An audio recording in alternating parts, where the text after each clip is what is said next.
Guys, आज हम बहुत ही इम्पॉर्टेंट टॉपिक के बारे में बात करने वाले हैं, वो है अनइवन शोल्डर। अनइवन शोल्डर से बहुत लोग परेशान हैं। अनइवन शोल्डर के मल्टीपल रीजंस होते हैं और मल्टीपल सॉल्यूशन भी। आज आप इस वीडियो के थ्रू समझोगे कि आपको अनइवन शोल्डर की प्रॉब्लम कैसे अराइज हुई और उसको कैसे ठीक करना है। सबसे पहले आप समझो अनइवन शोल्डर क्या होता है।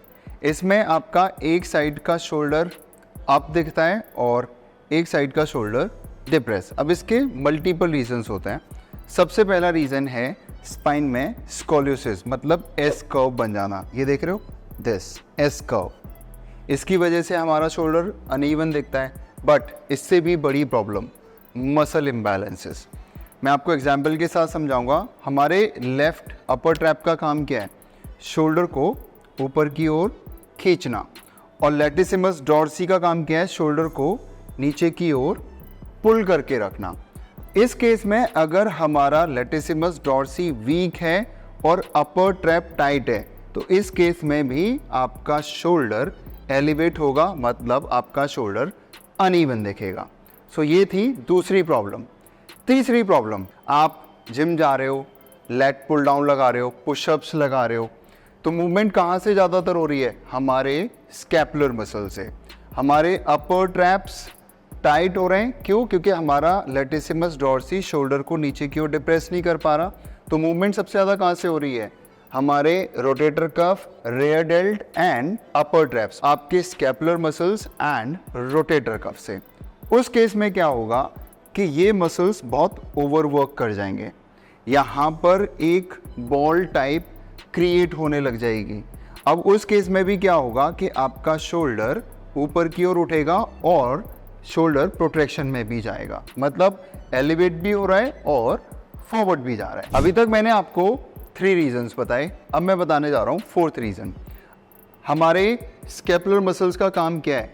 फॉर एग्जांपल मैं बात करता हूँ रोम्बॉइड्स एंड मिड ट्रैप्स की। शोल्डर्स को रिट्रैक्ट करके रखना, मतलब स्कैपुला को रिट्रैक्ट करके रखना, पकड़ के रखना। अगर हमारे ये मसल्स वीक हैं और हम जिम जाकर चेस्ट प्रेस लगाते हैं, डंबल प्रेसेस लगाते हैं, उसकी वजह से अगर हमारे फ्रंट पेक्टोरल मसल्स टाइट हो जाएं, तो इस केस में भी हमारा शोल्डर आगे जाएगा और उसके बाद हमारे अपर ट्रैप्स ओवरवर्क करेंगे तो अपर ट्रैप्स भी टाइट होंगे। तो इस केस में भी आपका शोल्डर अनइवन दिखेगा। 4 रीजंस मैं आपको बता चुका हूँ। 5th रीज़न जो बहुत कॉमन है, अगर आपके शोल्डर के अराउंड कोई प्रॉब्लम हुई है, मे बी कोई इम्पिंजमेंट है, मे बी कोई इन्फ्लेमेशन है, मे बी स्ट्रेंथ नहीं है, तो उस केस में भी क्या होता है? आपका शोल्डर एलिवेट हो जाता है इस तरीके से। क्यों? क्योंकि हमारा शोल्डर यहाँ पर लोड लेने के लिए रेडी नहीं है। अगर हम उसको डिप्रेस करके रख रहे हैं तो हमें पेन हो रहा है। फॉर एग्जाम्पल, अगर आपको सुप्रास्पाइनेटस की इम्पिंजमेंट हुई है तो उस केस में आपका शोल्डर एलिवेट हो जाएगा। और ऐसा बहुत लोगों के साथ होता है और ये सारे केसेस मैंने पर्सनली हैंडल किए हैं। अब आते हैं इसके सॉल्यूशन पर। अनइवन शोल्डर के मैंने आपको मल्टीपल केसेस बताए, बट इन सभी में ना एक कॉमन रीज़न है, वो है मसल इम्बैलेंसेस। मतलब हमारे कुछ मसल्स ओवरवर्क कर रहे हैं और कुछ मसल्स पर हम लोग वर्क नहीं डाल पा रहे हैं, लोड नहीं डाल पा रहे हैं, जिसकी वजह से वो वीक हो रहे हैं। तो सबसे पहला था हमारी लैट वीक है, जिसकी वजह से हमारे rotator cuff, rear delt and upper traps को ओवरवर्क करना पड़ रहा है। इसका मतलब हमें अपने अपर ट्रैप्स को रिलीज़ करने की ज़रूरत है, रोटेटर कफ को रिलीज़ करने की ज़रूरत है और उनको थोड़ा रेस्ट देने की भी ज़रूरत है। अब रेस्ट का मतलब ये नहीं है कि आप वर्कआउट छोड़कर घर पर बैठ जाओगे। इस रेस्ट का मतलब है कि हमें अपनी लैटिसिमस डॉर्सी को अच्छे से एंगेज करना है। जो भी हम मूवमेंट्स कर रहे थे, वो मूवमेंट्स जो पहले आपकी अपर ट्रैप, स्कैपुलर मसल्स और रोटेटर कफ से हो रही थी, अब वो मूवमेंट्स होनी चाहिए हमारे लैटिसिमस डॉर्सी से। तो सबसे पहले अभी हम वर्क करने वाले हैं अपर ट्रैप रिलीज वर्क। सबसे पहले हम वर्क करने वाले हैं अपर ट्रैप रिलीज पर।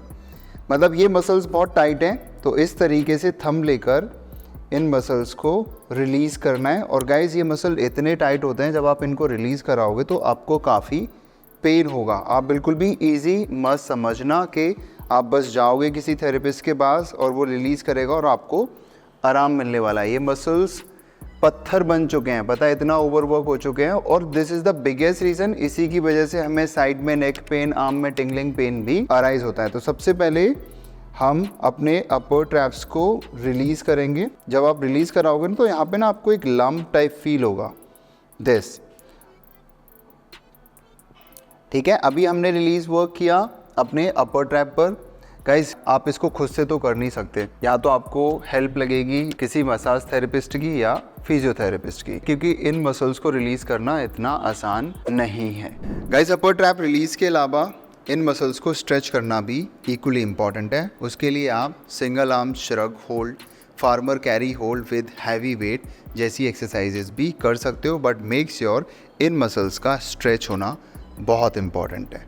गाइस, अभी हमने वर्क किया अपर ट्रैप्स पर, अभी हम वर्क करने वाले हैं teres major, minor and infraspinatus के रिलीज वर्क पर। सो आर्म्स को थोड़ा ओवरहेड लेकर जाना है। अब यहाँ से इन मसल्स को रिलीज कराना है। जब आप इन मसल्स को रिलीज करोगे ना तो आपको यहाँ पर लंप टाइप फील होने वाले हैं, ठीक है, दिस। अब इसकी बहुत सारी टेक्निक होती हैं। ये है रेयर डेल्ट, ठीक है, ये है इंफ्रास्पाइनेटस, ये है टेरिस मेजर एंड माइनर। तो इन मसल्स को रिलीज़ करना बहुत इम्पॉर्टेंट है। ये मसल्स ओवरवर्क कर जाते हैं एक टाइम के बाद, फिर ये स्ट्रेंथ भी लैक करते हैं और यहाँ पर लंप भी क्रिएट हो जाता है। आप कितनी भी मूवमेंट कर लो, इन मसल्स के अंदर स्ट्रेंथ नहीं डाल सकते जब तक आप रिलीज़ नहीं करोगे। तो रिलीज़ बहुत इंपॉर्टेंट है आपकी फ़िटनेस में। अब आपको समझ में आ रहा होगा कि मैंने अपर ट्रैप्स को रिलीज़ किया, उसके बाद मैंने infraspinatus, teres major, minor and rear delt को रिलीज़ किया, और इसको फोम रोलर के साथ कैसे रिलीज़ करना है ये भी बता देता हूँ, क्योंकि इसको हम फोम रोलर के साथ रिलीज़ कर सकते हैं, बट अपर ट्रैप्स को खुद से रिलीज़ करना या फोम रोलर से रिलीज़ करना थोड़ा डिफ़िकल्ट टास्क होता है। गाइस, फिटनेस में ये सबसे बड़ी प्रॉब्लम है, मसल इम्बैलेंसेस। कुछ मसल्स का ओवरवर्क करना, कुछ मसल्स में स्ट्रेंथ ही नहीं है, और जब हमें इंजरीज होती हैं तो हम ब्लेम करते हैं फॉर्म और एक्सरसाइज को। इस वीडियो को आप एंड तक ज़रूर देखते रहना, क्योंकि मैं और भी इम्पॉर्टेंट बातें आपके साथ शेयर करूँगा। तो अभी मैं आपको बताने जा रहा हूँ कि अपने latissimus dorsi, teres major, minor, infraspinatus and rear delt को कैसे रिलीज़ करना है। सबसे पहले हम रिलीज़ कर रहे हैं अपर लैट को, दिस पार्ट, क्योंकि ये भी काफ़ी ओवरवर्क कर जाता है। सो फोम रोलर पर साइड से लेटना है, एल्बो को पुल करेंगे आप, तभी हमारा लेटिसिमस डॉर्सी आगे की ओर आएगा। अगर बहुत ज़्यादा पेनफुल है, एक जगह पर प्रेस करके भी होल्ड कर सकते हो इस तरीके से। अगर आपको इसमें कंफर्ट आ रहा है then roll forward, but make sure elbow को लूज नहीं छोड़ना है। Roll forward and roll back. अब इसमें आप थोड़ा नीचे भी जा सकते हो, इससे भी आपकी लैट रिलीज़ होगी, और इसमें आप ऊपर भी आ सकते हो। जितना आप ऊपर आओगे फिर आपके टेरिस मेजर, माइनर भी इन्वॉल्व होना स्टार्ट हो जाएंगे। तो रोल फॉरवर्ड, रोल बैक। पहले दिन जब आप रिलीज़ करने जाओगे ना तो इतना आसान नहीं होगा इन मसल्स पर लोड डालना। तो मसल्स को रिलीज़ करने का प्रोसेस भी कुछ स्ट्रेंथ ट्रेनिंग या पहली बार जिम जाने की तरह होता है। आप पहले दिन जिम जाते हो, आपके मसल्स ज़्यादा सोर होते हैं, आप वेट भी नहीं डाल पाते हो ना, आप ज़्यादा पुश पुल कर पाते हो, वैसे ही मसाज वर्क करता है। अगर आप पहली बार कर रहे हो तो आपको थोड़ा पेन होगा। जब आप इसको 4-5 बार कर लोगे तो पेन धीरे धीरे कम होना स्टार्ट हो जाएगा, ठीक है। तो थोड़ा पेशेंस रखना बहुत इम्पॉर्टेंट होता है। हम लोग सोचते हैं कि 1-2 बार करेंगे और ये पेन चला जाएगा। अब देख रहे हो, अब ऑलमोस्ट मैं आ चुका हूँ अपनी रेयर डेल्ट पर। इसमें भी roll forward and roll back. और रेयर डेल्ट कहाँ पर होती है? एकदम आपके शोल्डर के पीछे, ये वाली लाइन, ठीक है। तो इसको प्लेस करना है फोम रोलर पर।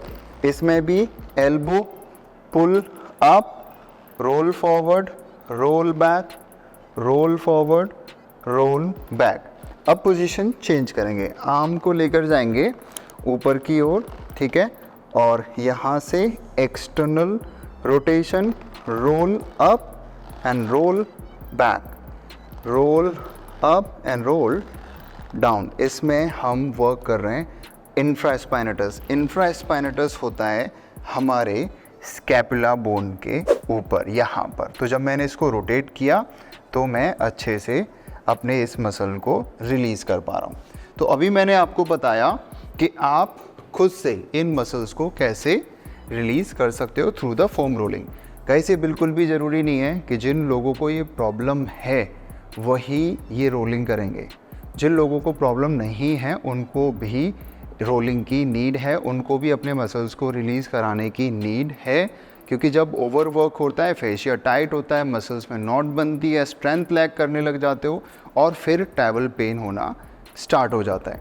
गाइज अभी हमने रिलीज़ किया अपने upper trap, rear delt, infraspinatus, teres major, minor and upper lat को। बट ये मसल्स क्यों ओवर वर्क किए? क्योंकि हमारी लोअर लैट ठीक से काम नहीं कर रही थी, क्योंकि हमारे स्कैपुलर मसल्स वीक हैं, जैसे आपके रोम्बॉइड्स एंड मिड ट्रैप। तो मिड ट्रैप्स एंड रोम्बॉइड को कैसे स्ट्रॉन्ग बनाना है और अपनी लोअर लैट को कैसे इंगेज करना है, ये जानना बहुत इंपॉर्टेंट है आपके लिए। कि आप सोच रहे होगे कि आप लैट पुल डाउन लगाओगे और ये मसल्स इंगेज हो जाएंगे। जिन मसल्स को ज़्यादा काम करने की आदत थी वही मसल्स फिर से दोबारा काम करेंगे।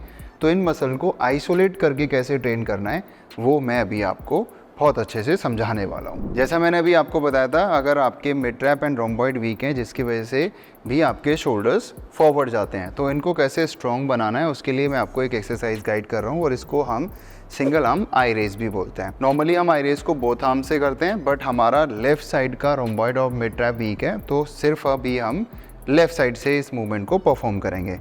Now squeeze your left shoulder blade only like this. See देख रहे हो आप, ये अब ये यहाँ पर आपको बर्न आ रहा है, अब है ये दिस पार्ट। अब ये मसल्स क्या हो रहे हैं, स्ट्रॉन्ग हो रहे हैं। रही बात रेप्स एंड सेट्स की, स्टार्ट करो 30 सेकेंड से। जितना आप ज़्यादा टाइम इंक्रीज़ करोगे ये मसल्स उतनी जल्दी स्ट्रॉन्ग बनेंगे। अगर आप 30 सेकेंड कर रहे हो तो कम से कम 4 to 5 सेट्स। अगर आप 1 मिनट होल्ड कर रहे हो तो मिनिमम 3 सेट होना बहुत इंपॉर्टेंट है। और ये बहुत सिंपल एक्सरसाइज है, इसको आप घर पे भी कर सकते हो, इसके लिए आपको जिम की नीड नहीं है। अब हम आते हैं लोअर लैट एंगेजमेंट पर, जो हमारा सबसे ज़्यादा वीक होता है। Especially if you are righty तो आपका लेफ़्ट साइड का लोअर लैट हमेशा छोटा भी दिखेगा और लेस एंगेज्ड भी, और उसके अंदर जान भी कम होती है। तो सिर्फ लोअर लैट को कैसे एंगेज करना है उसके लिए मैं आपको 2 एक्सरसाइज गाइड करूँगा। देखो आप मूवमेंट ज़्यादातर ना अपर लैट से करते रहते हो और हम लोअर लैट को अच्छे से एंगेज नहीं कर पाते हैं। स्पेशली जो लोग वीक हैं या जो लोग अपनी हाइपरट्रॉफी पर ठीक से काम नहीं, I am not talking about the जो लोग रोज जाकर बड़ी बड़ी बैक बनाकर बैठे हैं, ठीक है। I am talking about basically beginners या फीमेल जिनकी लैट सबसे ज़्यादा वीक होती है। This part, this is lower lat, हम इसको एंगेज नहीं कर पाते हैं। तो ओवरवर्क क्या होता है, हमारी upper lat, infraspinatus, teres major and minor. ये देख रहे हो आप, इस मसल को कैसे एंगेज करना है और इस एक्सरसाइज को मैं परफॉर्म करने जा रहा हूँ केबल मशीन के थ्रू, ठीक है। हैंडल का यूज़ करेंगे और मैं सिर्फ यूज़ कर रहा हूँ अभी 5 किलो वेट। पकड़ो आप एक बार हैंडल, ठीक है।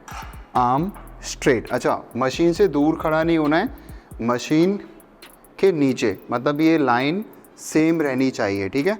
Elbow joint straight. अब यहाँ से शोल्डर को पहले आप डिप्रेस करो, see this, and now slightly lateral crunch. ये तब जाके ये मसल्स आपको फील होना स्टार्ट होंगे। फिर से एक और बार डेमोस्ट्रेट करो आप yes, depress and crunch, feel हुआ यहाँ पे ना, यस। फिर से relax and depress and crunch. Depress के बाद शोल्डर डिप्रेस एंड क्रंच करना बहुत इंपॉर्टेंट है। क्रंच में ना हमें सिर्फ झुकना नहीं है, हमें अपनी लोअर लैट को स्क्वीज करना है, दिस, ठीक है। अब व्हाई इट इज इंपॉर्टेंट, आप लोग लैट पुल डाउन लगाओगे, एक बार आप लैट पुल डाउन में भी करो। मैं इस एक्सरसाइज को केबल के थ्रू क्यों बता रहा हूँ, क्योंकि मैं इस मसल को कंप्लीटली आइसोलेट करना चाहता हूँ। अगर आप लैट पुल डाउन लगाओगे तो जो मसल्स ऑलरेडी ओवरवर्क हैं, जिनको काम करने की आदत है बार बार, वही एंगेज होंगे। बट इस मशीन के थ्रू आपकी सिर्फ लोअर लैट एंगेज होने वाली है। गाइस ये एक्सरसाइज बिल्कुल भी इजी नहीं है, तो पहले इसका एग्जीक्यूशन समझना बहुत इंपॉर्टेंट है। उसके बाद जैसे जैसे ग्रेजुअली आप इसमें वेट बढ़ाते जाओगे आपकी लोअर लैट एंगेज होना स्टार्ट होगी और स्ट्रॉन्ग भी। फिर उसके बाद आपका शोल्डर नीचे की ओर आना स्टार्ट होगा। गाइस, मैकेनिक्स को ख़राब करने में आपको ऑलरेडी बहुत टाइम लगा है, तो आप ये मत समझना कि आप इसको 1-2 बार करोगे और ये प्रॉब्लम आपकी ठीक हो जाएगी। सोचो, सालों तक हमने ओवरवर्क किया तब जाके ये प्रॉब्लम हमें अराइज हुई, तो एटलीस्ट आपको 2-3 महीना देना पड़ेगा इस प्रॉब्लम को ठीक करने में, वो भी तब जब आप इस पर फुल्ली फोकस होकर काम करोगे। अब बात आती है रेप्स एंड सेट्स की। ग्रेजुअली इसमें वेट इंक्रीज होगा और ग्रेजुअली ही इसमें आपके रेप्स। पहले समझो एग्जीक्यूशन, उसके बाद जब आपको लग रहा है कि आप 10 to 15 टाइम्स इजीली इस एक्सरसाइज को कर पा रहे हो, तो वेट इंक्रीज करने की नीड है। कम से कम 50 to 75 रेप्स करना बहुत इंपॉर्टेंट है। आप जिम में single arm lat pull down लगाते हो, बट आज जो मैं आपको वेरिएशन बताने जा रहा हूँ वो सिर्फ आपकी लोअर लैट के लिए है। सबसे पहले जो मैंने अभी आपको एक एक्सरसाइज बताई थी उसको करना बहुत इंपॉर्टेंट है, उससे आपकी लोअर लैट एंगेज होगी और जब आप दूसरी एक्सरसाइज करने जाओगे तो उसमें आप अपनी लोअर लैट को फील कर सकते हो। आप जिम में जाकर single arm lat pull down लगाते हो तो उसका एक वेरिएशन है जो कि अभी मैं आपके सामने डेमोस्ट्रेट करूँगा। हैंडल को ग्रैब करो भाई, यस, ठीक है, दिस। अब यहाँ से elbow outside here, elbow forward नहीं, ठीक है, एल्बो आउटसाइड। अब एल्बो को टुवर्ड्स द ग्राउंड पुल करना है, हमें सिर्फ स्ट्रेट पुल नहीं करना है इस तरीके से, ये देख रहे हो, ठीक है। ये वेरिएशन बहुत अलग है तो इसको समझना बहुत इंपॉर्टेंट है। यहाँ से एल्बो नीचे की ओर जाएगा, शोल्डर डिप्रेस होगा एंड लैटरल क्रंच, मतलब दिस, करेक्ट, गुड। हमारा फोकस एल्बो को पुल करना नहीं है, बाइसेप को फ्लेक्स करना नहीं है, हमारा फोकस है क्रंच के साथ लोअर लैट को एंगेज करना। काम आप, ठीक है, यस, बहुत ज़्यादा नीचे मत जाओ। शोल्डर हमें बहुत ज़्यादा नीचे पुल करने की ज़रूरत नहीं है, क्यों? क्योंकि उसमें फिर हमारा शोल्डर एलिवेट होने लग जाता है। करके दिखाओ, दिस, देख रहे हो, अब नहीं आया होगा लोअर लैट पर, क्यों? क्योंकि हमारा शोल्डर एलिवेट हो गया। तो बहुत ज़्यादा नीचे आने की ज़रूरत नहीं है। एल्बो आउट, ठीक है। अब यहाँ से shoulder depress, lateral crunch and slightly pull. देखा, ये चीज़ समझ गया? क्रंच के साथ शोल्डर डिप्रेस करना बहुत इंपॉर्टेंट है। दिस, हमें एल्बो को बहुत ज़्यादा नीचे नहीं लेकर जाना है, ये मैं आपको बार बार बोल रहा हूँ, ठीक है। गो, एक और दो बार डेमोस्ट्रेट करो। सी दिस, आप ऊपर फील हो रहा है भाई आपको ये? गो डाउन, परफेक्ट, ये देखो, परफेक्ट। अभी आप डेमोस्ट्रेट करके बताओ कि इसमें कौन कौन सी प्रॉब्लम अराइज होगी, क्या क्या इश्यूज आएंगे। सो पहला कि अगर आपकी लैट वीक है तो आपका ट्रैप एलिवेट होगा, वो वेरिएशन करके दिखाओ, ये देखो, ठीक है। उसके बाद जब आप पूरा नीचे की ओर पुल करोगे, आपका मसल माइंड कनेक्शन सॉलिड नहीं है, तो सिर्फ आप पुल करोगे विदाउट एंगेजिंग योर लैट, ये देख रहे हो, दिस। बट अब जो भी हमने वेरिएशन डिसाइड किया था कि हमें क्या करना है, अब आप वो करके दिखाओ। Elbow out, lateral crunch and, अब देखो ये मसल कितने अच्छे से एंगेज हो रहे हैं। तो मैंने आपको बहुत अच्छे से डेमोस्ट्रेट करके दिखाया कि क्या क्या गलतियां होंगी और आपको क्या नहीं करना है और आपको क्या करना है। गाइस, जितने सिंपल वे में मैंने आपको ये सभी बातें समझाई है ना, उतना ही डिफ़िकल्ट होगा आपको एग्जीक्यूट करना, और उसके लिए इम्पॉर्टेंट है पेशेंस रखना। आपने सालों से अपने शोल्डर को ख़राब किया है, अब आपको क्या लग रहा है आप इसको 1-2 क्लास में ठीक कर दोगे? एटलीस्ट कम से कम आपको 2-3 महीने लगाने पड़ेंगे, तभी आप इस प्रॉब्लम को परमानेंटली ठीक कर सकते हो। एक और बात ध्यान रखना, अगर आपके अपर ट्रैप्स टाइट हैं तो आपकी लोअर लैट का एंगेजमेंट होना थोड़ा सा डिफिकल्ट रहेगा। 1-2 सेशंस जब आप कर लोगे रिलीज वर्क और लैटिसिमस डॉर्सी के एक्टिवेशन के, उसके बाद आप इन एक्सरसाइज के साथ बेटर कनेक्शन बना सकते हो। गाइस, मैंने स्कैपुलर हेल्थ पर एक अलग से सेपरेटली वीडियो बनाया हुआ है। अगर आप चाहते हो अपनी स्कैपुलर हेल्थ बेहतर रहे तो उसके लिए आप ये वीडियो चेक कर सकते हो। स्कैपुलर हेल्थ के नाम से लिंक डिस्क्रिप्शन में मेंशन है, या आप आई बटन पर क्लिक कर सकते हो। दूसरा, अगर आप अपनी शोल्डर मोबिलिटी को बेहतर बनाना चाहते हो तो मैंने एडवांस शोल्डर मोबिलिटी पर भी एक डिटेल यूट्यूब वीडियो बनाया हुआ है, लिंक डिस्क्रिप्शन में मेंशन है। तो आपको इन एक्सरसाइज के अलावा उन एक्सरसाइज पर वर्क करना भी बहुत इंपॉर्टेंट है। गाइस, जो डिटेल आज मैंने आपको बताई है, इस तरीके से आपको अनइवन शोल्डर के बारे में किसी और ने समझाया था? आप दिल से बताना, अगर इस तरीके से आपको किसी ने एलैबोरेट किया हो और इस प्रॉब्लम के बारे में इतने अच्छे से समझाया हो तो प्लीज़ कमेंट करके ज़रूर बताना। आपका फीडबैक मेरे लिए बहुत इंपॉर्टेंट है। और भी अमेजिंग वीडियोस के लिए मेरा चैनल सब्सक्राइब करो and share this video as much as you can. ये प्रॉब्लम बहुत ज़्यादा है, जो लोग जिम गोयर्स हैं या ऑफिस में बैठकर काम कर रहे हैं, तो इस वीडियो के थ्रू उनको हेल्प मिलेगी।